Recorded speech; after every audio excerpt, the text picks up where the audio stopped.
Welcome to The Explainer. Today, we're diving into a book that's sold over 1 million copies. And for good reason. It's She Comes First by Ian Kerner, and it totally changed the conversation about sex in the bedroom. So let's get into its core ideas on how to achieve mutual pleasure.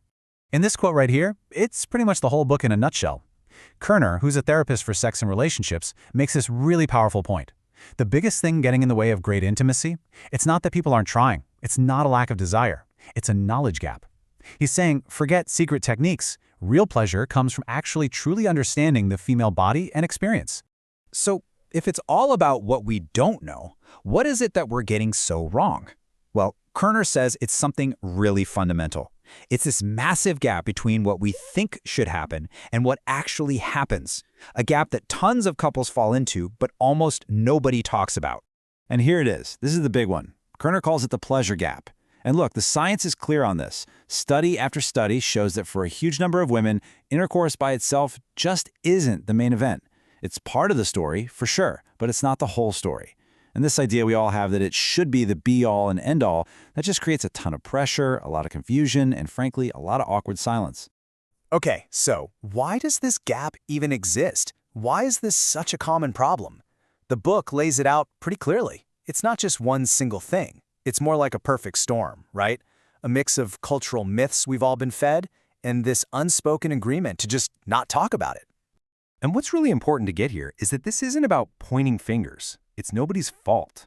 I mean, think about where we get our ideas about sex. It's from movies that are totally unrealistic, from sex ed classes that barely scratch the surface, from a long history that kind of put the male experience front and center, and, yeah, from our own hesitations to have those, potentially awkward talks. It's a systemic thing, a big cultural misunderstanding. All right, so how do we start to fix this? Kerner's first step is to take us back to school. Yep, a biology lesson. But trust me, this is not the one you remember from high school.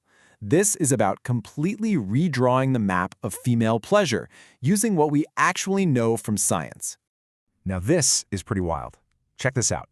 It turns out that male and female sexual organs actually start from the exact same stuff, the same embryonic tissue. You can see the parallels right here. The clitoris is the counterpart to the head of the penis. The inner labia corresponds to the shaft. And this isn't just some fun fact for trivia night. This completely changes how we should think about anatomy.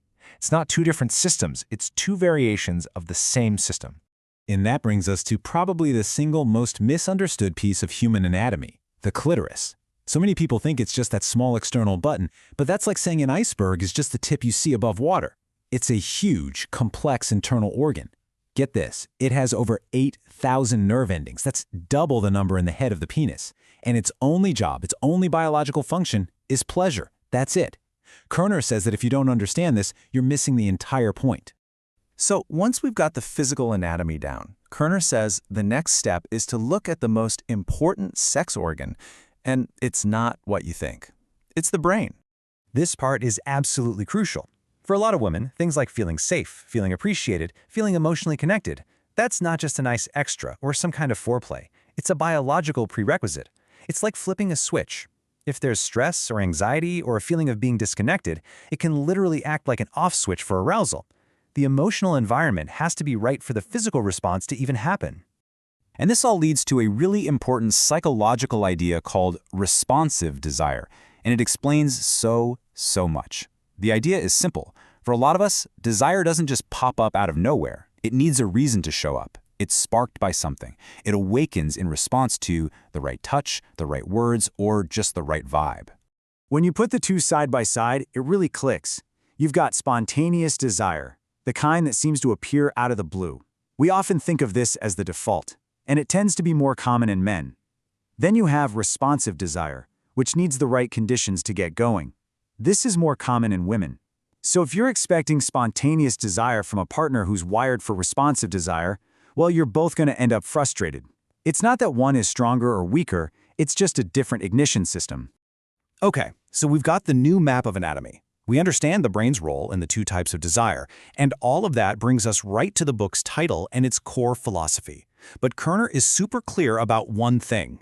She Comes First is a strategy, not a sacrifice. But wait a minute. That's the obvious question, right? If the whole point is mutual pleasure, why does it make sense to put one person first? It sounds a little one-sided. But Kerner's answer is, well, it's not what you'd expect, and it's really powerful. Here's the breakdown of why it's a total win-win. Reason number one is just pure physiology. After an orgasm, a woman's body can actually become even more sensitive and responsive, which makes everything that comes after that way more intense and pleasurable for both people. Second, and this is huge, it takes all that performance anxiety pressure off the guy. When you're not worried about a specific goal, you can actually relax and enjoy the experience more yourself. And finally, number three, it builds an incredible amount of trust. It creates this amazing positive feedback loop where she feels safe, which makes her more open, which, you guessed it, makes the whole experience better for everyone. And this quote just nails it.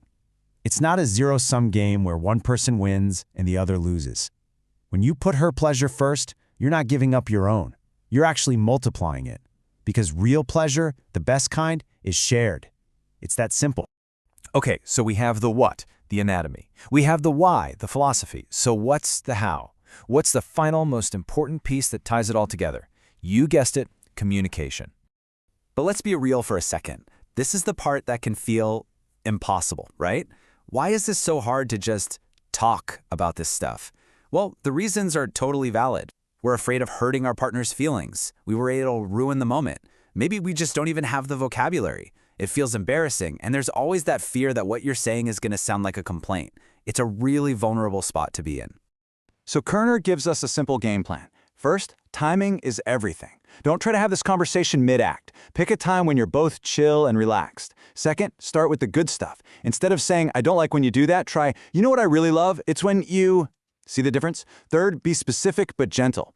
Do something different isn't helpful. Maybe a little slower is. And maybe the most important rule of all, if you're the one getting the feedback, try, and I know this is hard, but try to see it as a gift. Your partner is being brave and handing you a roadmap to what they love. That's not a critique, that's an invitation.